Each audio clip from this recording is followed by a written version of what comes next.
when rice is done right, it's a beautiful thing, right? Look at it, beautiful. Don't see any grasses. There's a little hole right there, right? Little areas here that the farmer didn't fill in. You can see that right here, this little hole here, right? But for the most part, it looks really nice. When it's done wrong, right? And then it's kind of like, it becomes kind of a catastrophe. This field isn't that bad, but you can see all the grass growing up. See all this?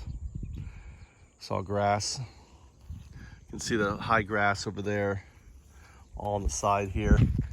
Now the difference between this field and this field is one is owned by a farmer who owns the field and the family's still doing it. The other one here is done by a co-op, a cooperative.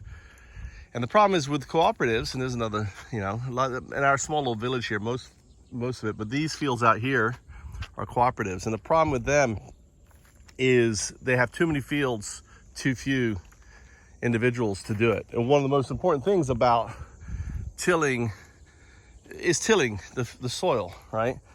And you can see here how the grass is all dead is because it's been sitting in water. And you can see it's still wet. And now they're finally letting the water drain, because very few things grow in a swamp, right?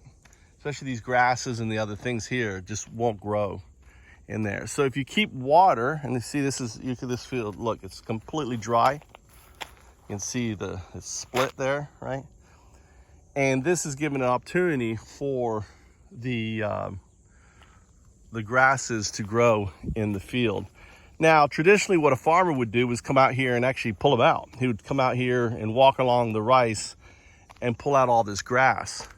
The problem is with the cooperatives, there's just too many fields. What happens is the government says, okay, we got this many fields available. People bid on it, just like a contractor, and they get the fields and they plant the fields and they pay a rental fee to the owner of the field. It means these fields are generating income.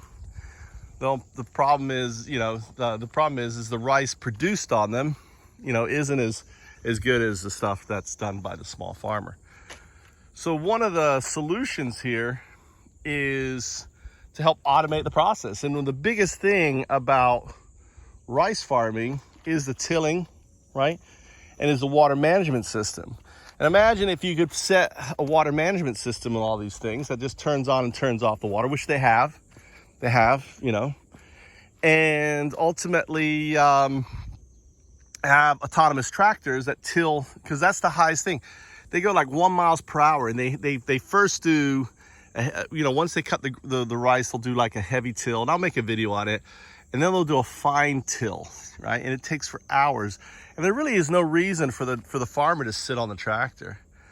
So imagine there is the autonomous tractor competition, right? And all it does is till. And the autonomous tractor competition ultimately just it gets engineers around the universities to take an old existing tractor, right? It has to be a common tractor. So it has to be a tractor that 70% of the farmers are using, right? And they create a mod for the tractor to turn it autonomous. So imagine now you've got millions of farmers around the world using these common mods, and these mods are made in CNC routers. They're made from lathes, autonomous lathe, all this technology.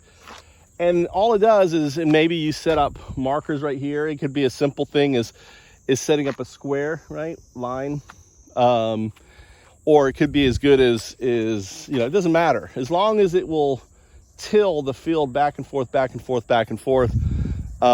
without a farmer on it, and it has safety and everything else. We have the autonomous tractor competition, and the goal here is to turn regular tractors into autonomous ones that then can do the work, the heavy lifting, so less rice fields end up going into cooperatives, right, that families can take care of, because the average age of a farmer in Japan is 68 years old. So imagine being able to, you can see a bad mark right here, right? They didn't fill it in. So the planting, there's a little bit of grass. It's not perfect, on it. There's not a little bit of grass. But the objective is to give the farmers, whether they're in Japan or in Korea or China, whatever, cheap autonomous tractors to do it. The second thing would be a competition for weeding. You know, I see these spider robots with a big solar panels, 2 big solar panels on their back, and they just sit out here. And maybe there's 4 or 5 of them, and they're constantly just walking between the rice, right? They got little pads on. They know to walk where the rice, right, in between the rice. And they see a rice, they see like this grass growing up here, right? And it just you know, grabs the rice. I mean, grabs that, picks it up. You know, doesn't put any, just plucks it out. And you know, it could actually grab onto the top of it and just go all the way down to the base, snap onto it and pull it up. Or maybe it just cuts, you know, it snips the top of it off. And it can use infrared light to recognize the difference between the color of the rice and the color of a weed. Just by looking at it with the infrared light, will show different color of the species of it, or a different way. So imagine there's autonomous tractors and autonomous weeders, right? And you know, you could have an autonomous guy thing here, just sits up here, has small little blades, right? And it's just constantly walking up and down, getting, you know, filling, you know, on this device, and maintaining this land. This to me could be edible, right?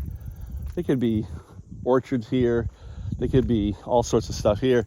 And once you have these you know, spiders, right? These weeders, then you could start converting and creating this edible location.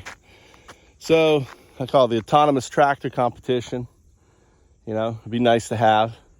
It'd be nice to get someone like, you know, Rose, I think it's Rosen, and the other guy, Maker Space, you know, these Maker Labs involved. It'd be nice.